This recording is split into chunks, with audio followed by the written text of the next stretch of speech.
ہر دعا مانگنے والے کے سامنے دو چیزیں ہیں. ہر دعا مانگنے والے کے سامنے دو چیزیں ہیں. میری بات توجہ سے سننا. ہر دعا مانگنے والے کے سامنے دو چیزیں ہیں. ایک اپنی حاجت اور دوسرے اس حاجت کے پورا ہونے کا ظاہری سبب. ہر ایک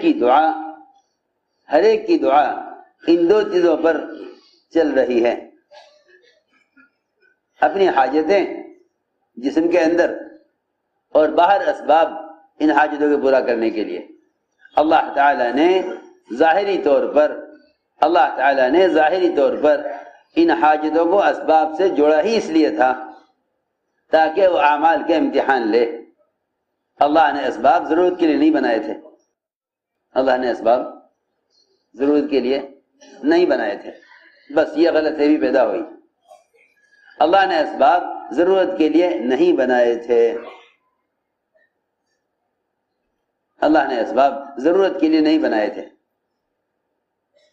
اگر اللہ تعالیٰ اسباب ضرورت کے لیے بناتے تو 100% مسلمان اور غیر مسلم اپنی اسباب سے اپنی ضرورتوں کے پورا کرنے میں 100% کامیاب ہوتے. 100% لوگ کامیاب ہوتے اپنی حاجتوں کے پورا کرنے میں اگر اللہ نے اسباب ضرورت کے لیے بنائے ہوتے. اللہ تعالیٰ کو اس کی کیا ضرورت تھی کہ وہ بندے کی ضروریات کے لیے اسباب تیار کریں جب وہ بے شمار مخلوق کو سبب کے بغیر آج سے نہیں ہزاروں سال سے پالتے آ رہے ہیں اور کب تک پالتے رہیں گے اللہ کے علم میں ہے. تو اس کی کیا ضرورت پیش آئی کہ سب سے زیادہ اشرف مخلوق انسان اس کے پلنے کے لیے اسباب کا سلسلہ قائم کرتے. یہ خیال کرنا کہ اسباب ضرورت کے لیے ہیں لہذا ضرورت کے لیے سبب اختیار کرو.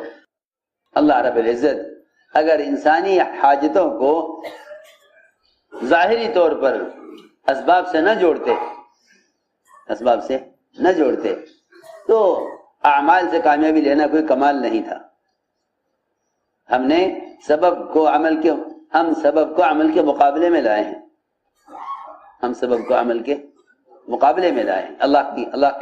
اللہ تعالیٰ کی یہ سنت ہے اور یہ اس کی حکمت ہے کہ وہ سبب کو عمل کے مقابلے میں لایا ہے. سبب کو عمل کے مقابلے میں سبب کو لایا ہے اور درمیان میں حاجتیں پیدا کی یہ دیکھنے کے لیے کہ یہ اپنی حاجت کو سبب پر موقوف کرتے ہیں, اپنی حاجت کو عمل پر موقوف کرتے ہیں. یہ ہمارے اپنے درمیان اللہ دیکھنا چاہتے ہیں یہ ہمارے اپنے درمیان سبب کو اصل سمجھتے ہیں یا عمل کو اصل سمجھتے ہیں. اگر یہ حاجت میں عمل کو مقدم کر لیں تو میں اسباب کے بغیر حاجتیں پوری کر کے دکھلاؤں, اور اگر یہ عمل کو مؤخر کر دیں تو میں ان کو اسباب دے کر ان کے اسباب میں ناکام کر کے دکھلاؤں. ساری بات یہ تھی. اس لیے حضور اکرم صلی اللہ علیہ وسلم نے اپنے صحابہ کو اس کی باقاعدہ تعلیم دی ہے کہ تمہاری حاجتوں کا تعلق دنیا کی پھیلی ہوئی مادی شکلوں سے نہیں ہے. تو میں نے عرض کیا کہ دعا کی قبولیت کو اور دعا کی قوت کو سلب کیا ہوا ہے مادی اسباب نے, کیونکہ ہم دعاؤں کو جوڑے ہوئے ہیں اسباب کے ساتھ. حالانکہ سبب اور دعا کا جوڑ کہیں نہیں ہے, کہیں بھی نہیں ہے. کہیں سبب اور دعا کا جوڑ نہیں. کیوں؟ اس لیے کہ ایک چیز بالکل یقینی ہے ایک چیز بالکل غیر یقینی ہے. ان دونوں کا اجتماع کیسے ہو سکتا ہے؟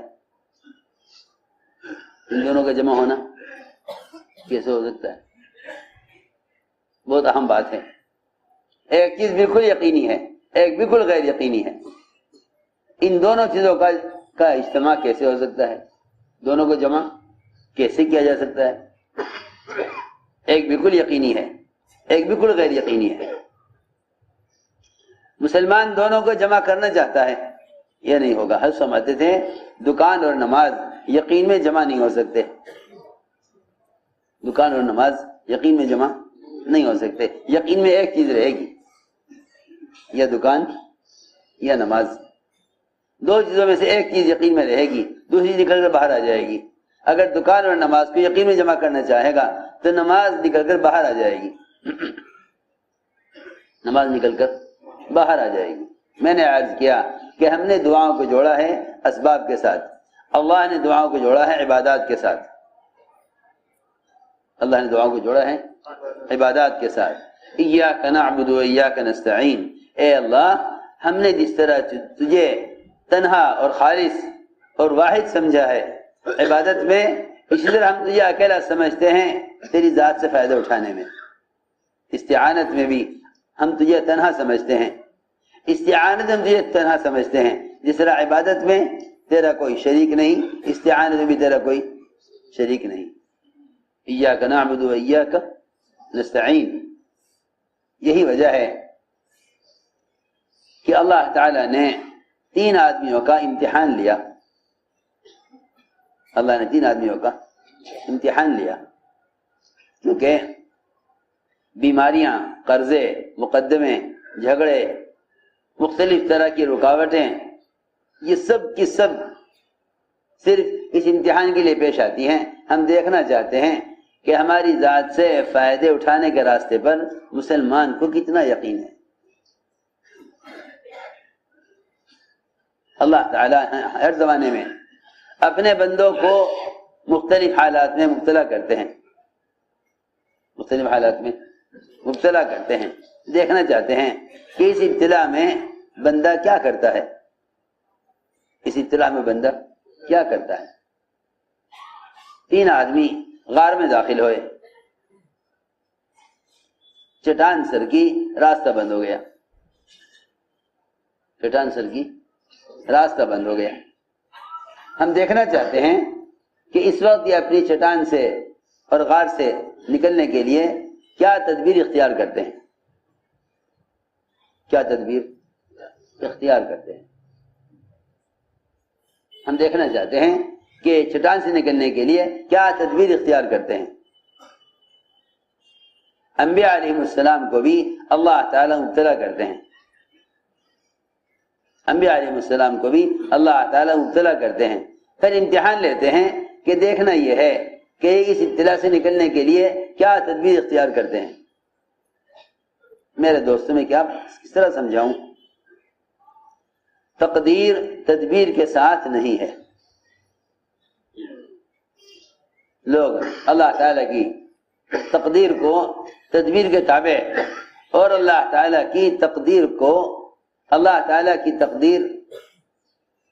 تدبیر کو اللہ تعالیٰ کا ضابطہ سمجھتے ہیں کہ تدبیر یہ اللہ کا ضابطہ ہے.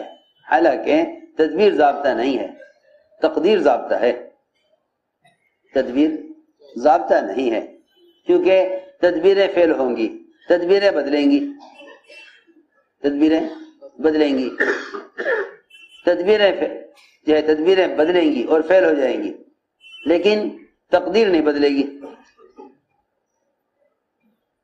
میری بات توجہ چاہے گی بہت. تدبیریں فیل ہو جائیں گی، تدبیریں فیل ہو جائیں گی. نظام کائنات کیونکہ اللہ کی سنت نہیں ہے، نظام کائنات اللہ تعالیٰ کی سنت نہیں ہے. سنت کہتے ہیں ضابطے کو، سنت کہتے ہیں ضابطے کو. ضابطہ نہیں بدلے گا. میں سمجھانا چاہتا ہوں کہ اس زمانے کے مسلمان یہ ایک بہت بڑی غلط فہمی کے شکار ہیں. وہ یہ ہے کہ وہ کائنات کے نظام کو اللہ تعالیٰ کا ضابطہ سمجھتے ہیں. کائنات کے نظام کو اللہ کا ضابطہ. میری بہت توجہ سے بات سننا. مسلمانوں کی ناکامی یہ ہے کہ وہ کائنات کے نظام کو اللہ کا ضابطہ سمجھتے ہیں. کائنات کے نظام کو اللہ کا ضابطہ سمجھتے ہیں. کہتے ہیں کہ بیماری اس موسم سے آتی ہے. لو جی، جب تم نے بیماری کو موسم سے جوڑ دیا، تم نے بیماری کو موسم سے جوڑ دیا اور اللہ کی ذات سے نہ جوڑا، تو پھر تم اس بیماری سے بچنے کے لیے اللہ کی طرف قدم کیوں اٹھاؤ گے؟ تم اس بیماری سے بچنے کے لیے کوئی تدبیر ہی کرو گے، کیونکہ تم نے کائنات کے نظام کو تقدیر سمجھ لیا. میں عرض کرنا چاہتا ہوں کہ نظام کائنات ضابطہ نہیں ہے. نظام کائنات ضابطہ نہیں ہے. لوگ نظام کائنات کو اللہ کا ضابطہ سمجھتے ہیں. اس لیے جہاں تک کائنات کا نظام ان کو آنکھوں سے نظر آتا ہے، یہ وہیں تک سمجھتے ہیں کہ اللہ تعالیٰ کا نظام یہاں تک ہے.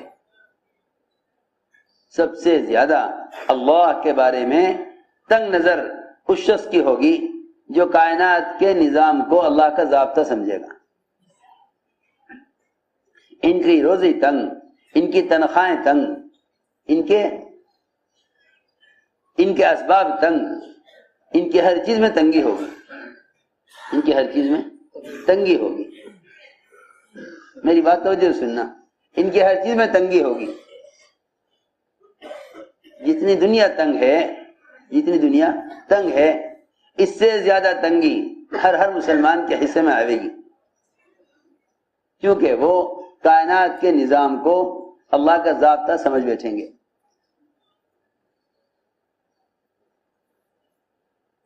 نظام کائنات اللہ کا ضابطہ نہیں ہے، کیونکہ ضابطے میں تبدیلی نہیں ہے. ضابطے میں تبدیلی نہیں ہے. ضابطے میں تبدیلی نہیں. لا تبدیل لخلق اللہ.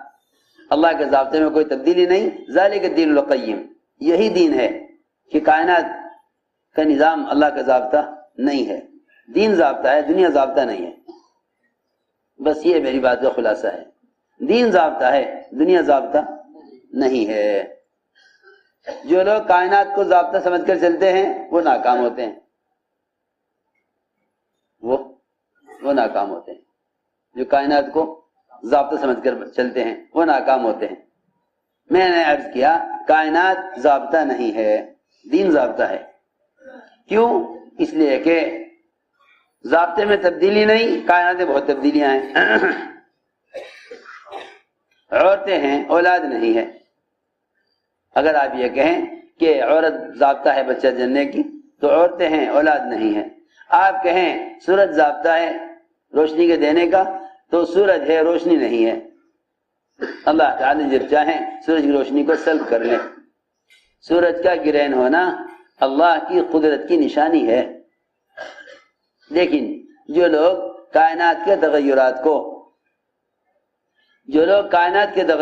کو سائنس کی دنیا میں دیکھتے ہیں، وہ ان کائنات کے تغیرات سے اللہ تک نہیں پہنچتے. اللہ تک نہیں پہنچتے.